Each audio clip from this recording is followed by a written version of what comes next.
아멘. 오늘 출애굽기 26장을 우리 같이 교독을 했는데요. 출애굽기 26장을 보면 어떻게 보면 성막에 대한 구체적인 설계도를 하나님이 주시는 겁니다. 광야길을 가면서 성막을 만들라고 하시고, 그리고 그 성막을 하나님이 구체적으로 어떻게 만들어 너무 세밀하게 하나하나 다 지시하시고 말씀하십니다. 자, 그럼 이런 성막을 만들라고 하시는 하나님의 뜻이 무엇일까요? 어떤 상황 속에서도 오직 그리스도의 절대 언약만 붙잡고 하나님께 예비하라는 것입니다. 그렇게 되면 우리 인생이 바로 하나님을 만나고 하나님께 예비하고 하나님의 언약 붙잡을 때마다 그 인생은 절대 망하지 않는 절대 성공의 길로 하나님 우리를 인도하시는 줄 믿습니다.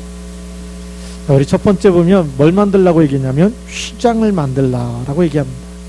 1절부터 14절까지 어떻게 만들어야 될지 그 포 길이 전부 지금 거기다 뭘 달아야 되고 거기다가 뭘 수놓아야 되는지를 정확하게 세밀하게 하나님이 말씀하십니다. 자, 1절에 보니까 청색실로, 이 청색이 뭐냐면 생명을 상징하는 거예요. 그러니까 젊음을 상징하는 사람들이 입은 그 바지가 무슨 바지라 그러죠?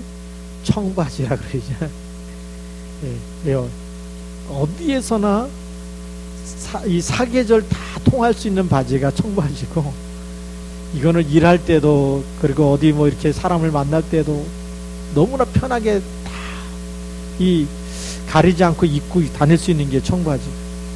그리고 이 청바지는 주로 젊은 사람들이 입었어요. 그래서 푸를 청자, 푸른색의 바지이고 청바지라 그러는데 젊음의 상징이고, 다시 말하면 생명의 에너지가 넘치는 걸 상징하고 있어요. 그런데 바로 그 청색실로 지금 이 휘장을 수놓을 때 청색실로 만들라고 하는 겁니다. 그래서 생명 대신 그리스도를 상징하는 줄 믿습니다. 자, 그러면 또 자색실로 만들라고 얘기합니다. 자색실은 뭐냐? 우리가 지금 말하면 보라색이거든. 보라색인데 굉장히 보라색이 아무한테나 어울리는 게 아니라 굉장히 높으신 분, 왕을 상징하고 왕의 자리, 왕이 입는 옷, 이런 부분들을 상징하기 때문에 왕 대신 그리스도를 우리에게 말해주고 있다. 또 홍색실로 또 이렇게 그룹을 정교하게 수놓으라고 얘기했는데, 홍색이 뭐냐? 붉은 홍자죠. 그대로 그리스도의 보혈을 상징하는, 그래서 우리 죄를 위해서 대속하시는 그리스도.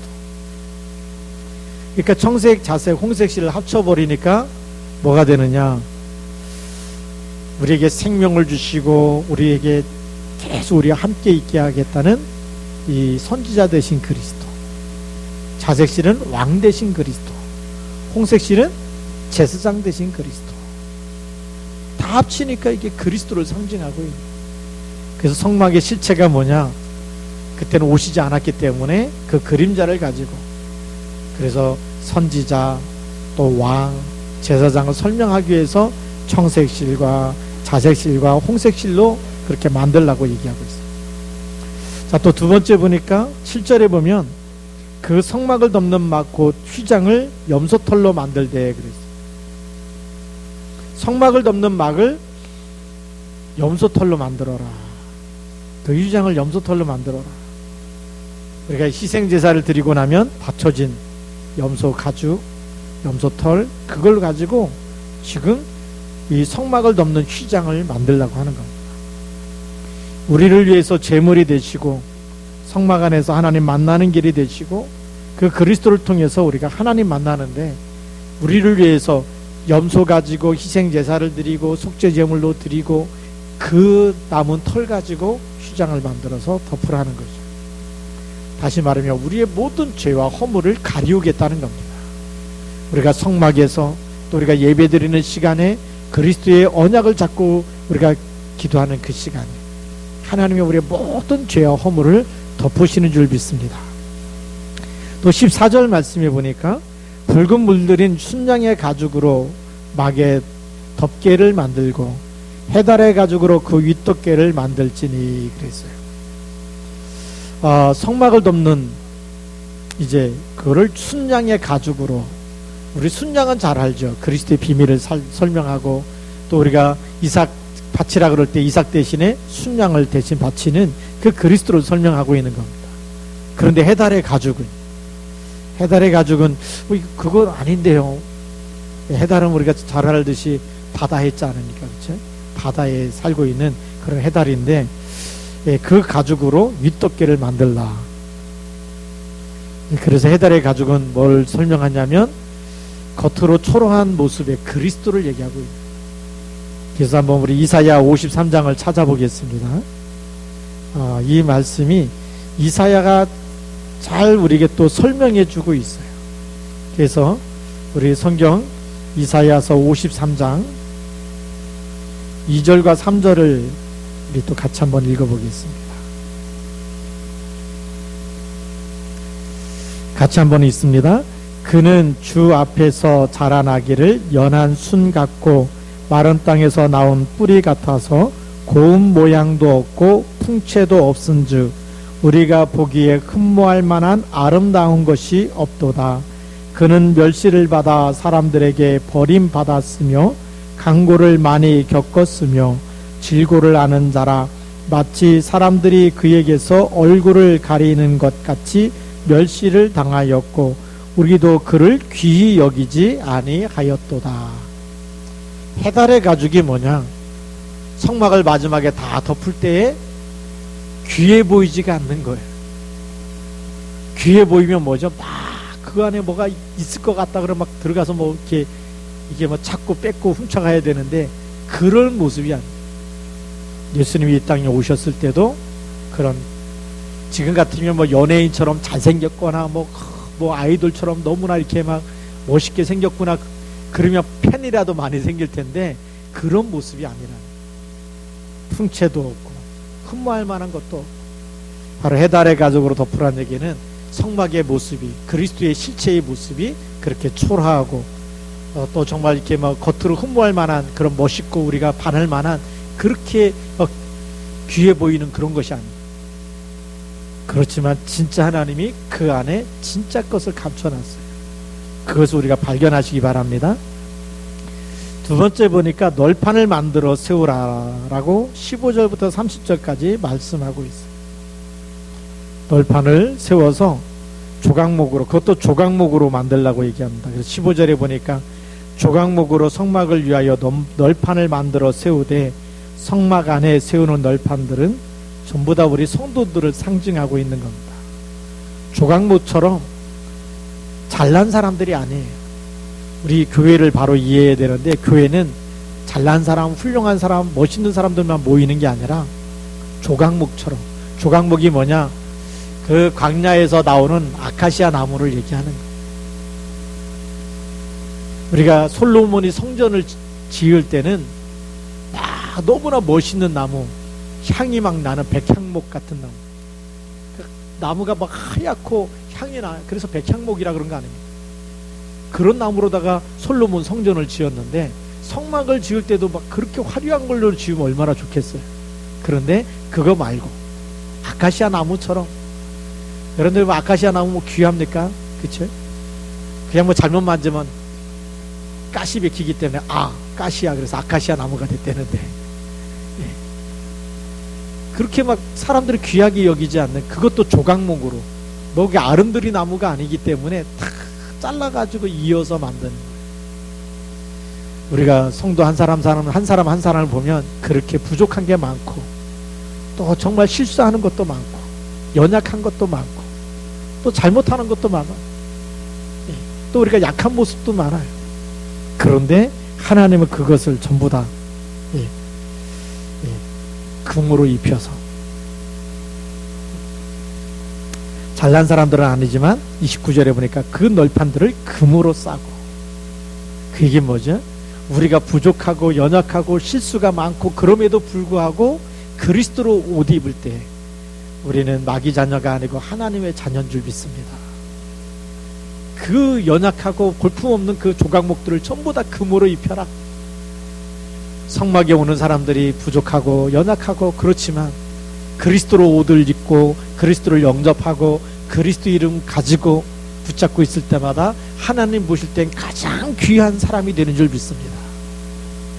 세상 사람들이 볼 때는 별 볼 일 없는 사람처럼 보여도 하나님이 볼 때는 가장 존귀한 하나님의 자녀, 하나님의 백성, 천국 시민권을 가진 사람들이 되는 거예요.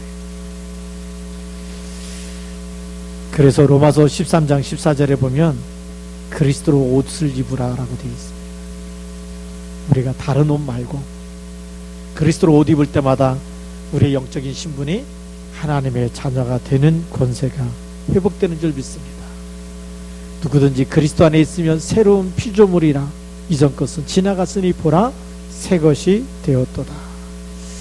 그래서 하나님 우리를 통해서 그렇게 조각목 같았던 그것을 금으로 입히고, 다시 말하면 우리가 염려도 많고 걱정도 많고 실수도 많고 또 정말 우리가 살아가면서 많은 죄 가운데 살지만 그리스도로 옷을 입혀가지고 하나님 우리를 통해서 우리가 한쪽은 어디를 향해서요? 북쪽을 향해서 또 서쪽을 향해서 성경에 보니까 그렇게 서 있어요.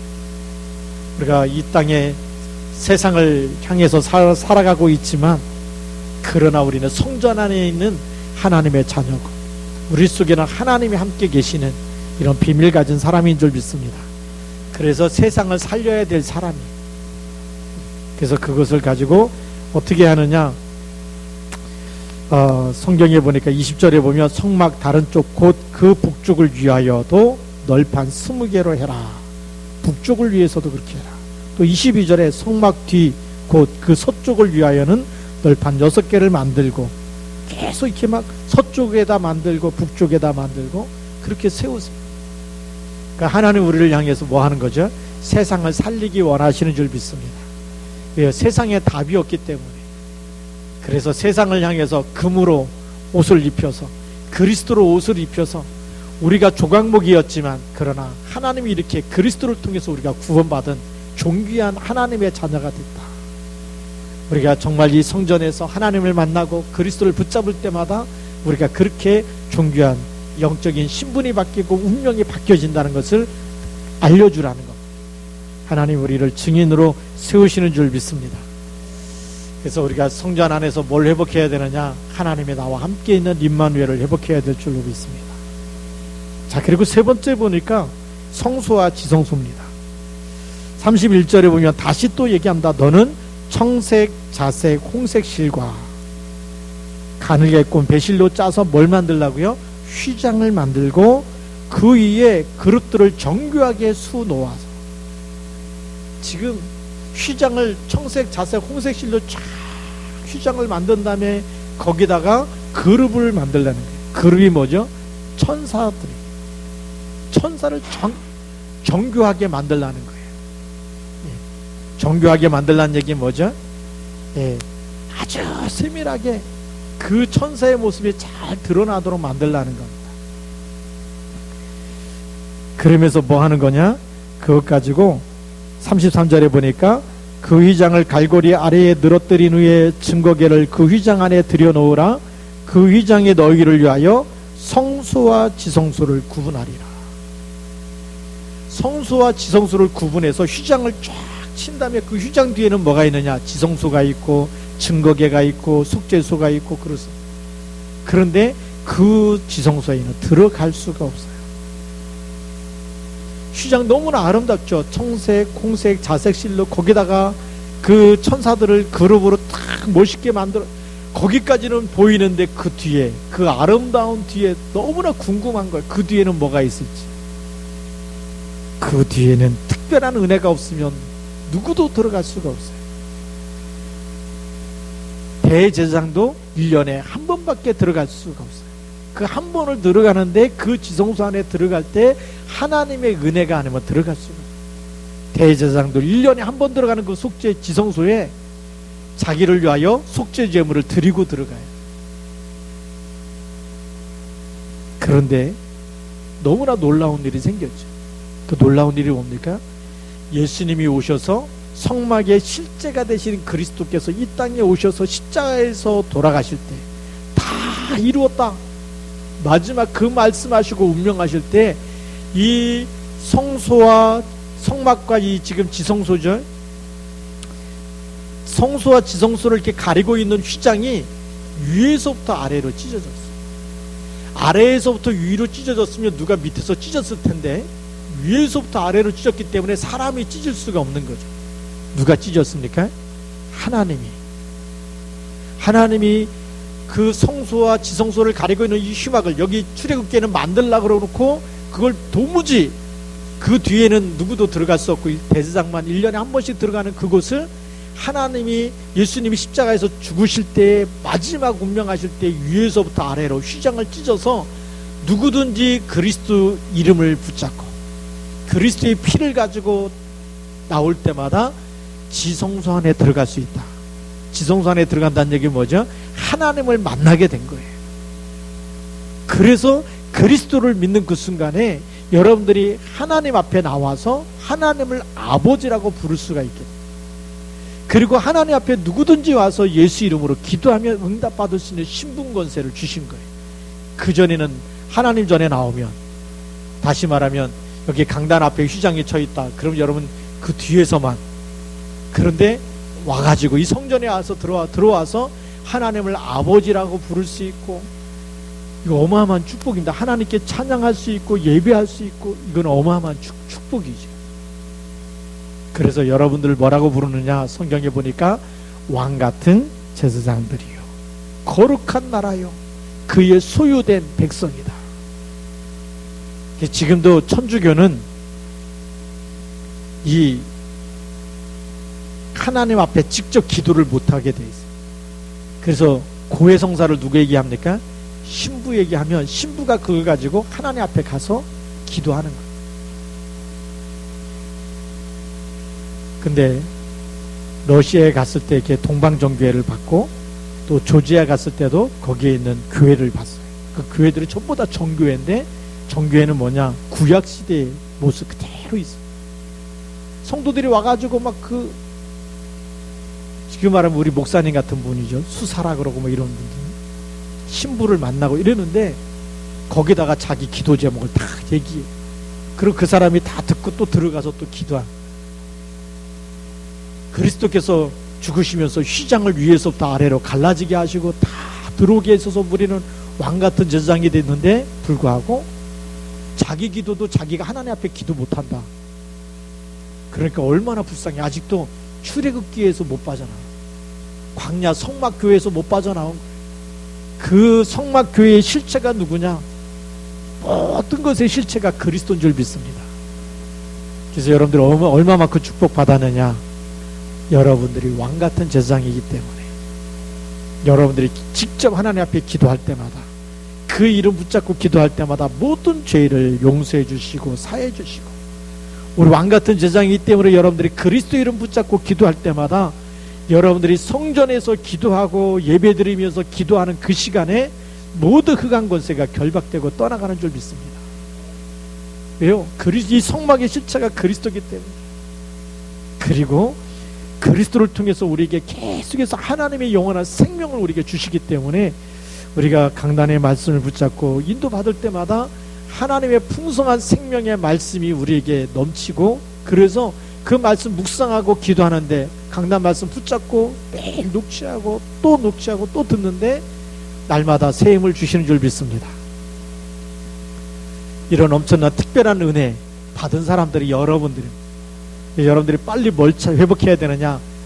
내가 누구냐? 오늘 예배드리는 나는 누구냐? 나는 왕같은 제사장이다. 대제사장들이 1년에 한 번밖에 못 들어가는 그 지성소로 나는 교회 올 때마다 직접 하나님께 기도하고 하나님을 만나고 하나님이 만나주시고, 이런 특별한 은혜를 받은 사람인 줄 믿으시기 바랍니다. 그래서 대제사장처럼 여러분들이 왕같은 제사장으로 이게 어마어마한 특권을 누리는 겁니다. 여러분들이 찬양하고 기도하고 하나님의 말씀 붙잡고. 그래서 중세시대 때 종교개혁이 왜 일어났느냐? 그렇게 자꾸 고해성사를 하고 이러니까 성경에 보니까 그게 아니거든. 휘장이 갈라지고 우리는 왕같은 제사장이고. 그래서 마틴 루터가 세 가지 모토를 가지고 95개 조항을 내걸고 이렇게 천주교에 대해서 반박을 했지만, 중요한 것 세 가지 가지고 오직 믿음으로 구원받는다. 선행으로 구원받는 게 아니고, 그리고 오직 성경으로 돌아가자. 솔라 스크립처, 그래갖고 성경으로 돌아가자. 솔라 피데, 오직 믿음으로, 오직 성경으로. 그리고 마지막 하나가, 우리 예수 믿는 모든 사람들은 만인 제사장이다. 누구나 다 하나님께 아버지라고 부를 수 있고, 그 아버지께 직접 기도할 수 있고, 대제사장이 지성소에 와서 하나님을 만난 것처럼 우리는 하나님을 만난 사람이고, 하나님을 아버지라고 부를 수 있고, 하나님께 직접 기도할 수 있는 특권을 주신 줄 믿습니다. 하나님께 와서 직접 찬양하고 예배드리는 특권을 우리에게 주신 거예요. 이거는 특권입니다. 저주와 재앙시대가 됐지만 예배드리는 것은 특권인 줄 믿습니다. 그렇죠? 예배드리는 것이 특권이에요. 나의 권세, 하나님이 나에게 주신 권세를 누리는 거예요. 그래서 우리가 다른 것으로 기뻐하는 것이 아니고 뭘로 기뻐해야 되죠?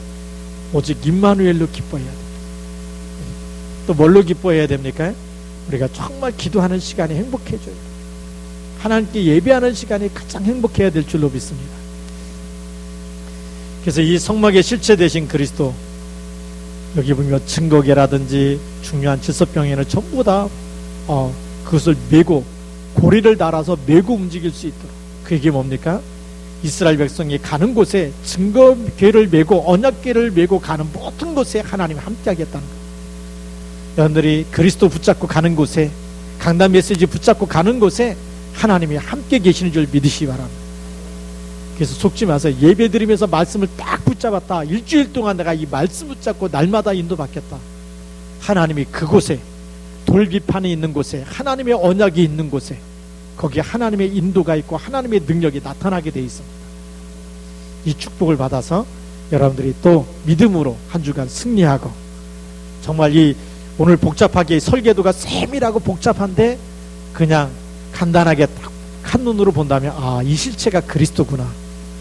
이 축복을 그리스도 가진 나는 지금 대제사장처럼 지성소에 들어와서, 성전에 와서 마음껏 예배할 수 있는 특권을 주셨구나. 그리고 내가 이 언약을 가지고 가는 모든 곳에 하나님이 함께하고 성령으로 인도하시고 그 능력을 나타내 주시는구나. 이 축복 가지고 세상을 치유하고 살리는 이런 재앙시대에 많은 사람들이 힘들어하는 이때에 오히려 힘을 주고 살리고 답을 주는 그러한 그리스도의 절대 제자로 쓰임받기를 주님의 이름으로 축복합니다. 기도하겠습니다. 하나님 아버지, 감사합니다. 오늘 성막을 구체적으로 세밀하게 만들라고 말씀하시는 가운데 정말 이 실체 되시는 그리스도를 또 발견하게 하시고 찾아서 누릴 수 있도록 인도하시니 감사를 드립니다. 그래서 정말 선지자 되시고 또 왕이 되시고 제사장 되시는 청색, 자색, 홍색 실로 휘장을 만들며 그룹을 있게 하고 또 성소와 지성소를 구분하셨지만 그리스도께서 이 땅에 오셔서 십자가에서 죽으심으로 하나님 만나는 길을 여시고 담대히 지성소에 들어갈 축복을 우리에게 특권을 주심을 감사합니다. 이제 저희들이 하나님의 자녀가 되고 그리스도로 옷을 입고 그 신분과 권세를 날마다 누리며 날마다 말씀 붙잡고 강단의 말씀을 붙잡고 가는 모든 곳에 하나님의 능력이 나타나고 하나님이 함께 계시고 하나님의 성령으로 인도함을 받는 하나님의 자녀 되게 하셔서 세상을 살리고 치유하는 그리스도의 제자 되도록 축복하여 주옵소서. 주 예수 그리스도의 이름으로 감사하며 기도드립니다. 아멘.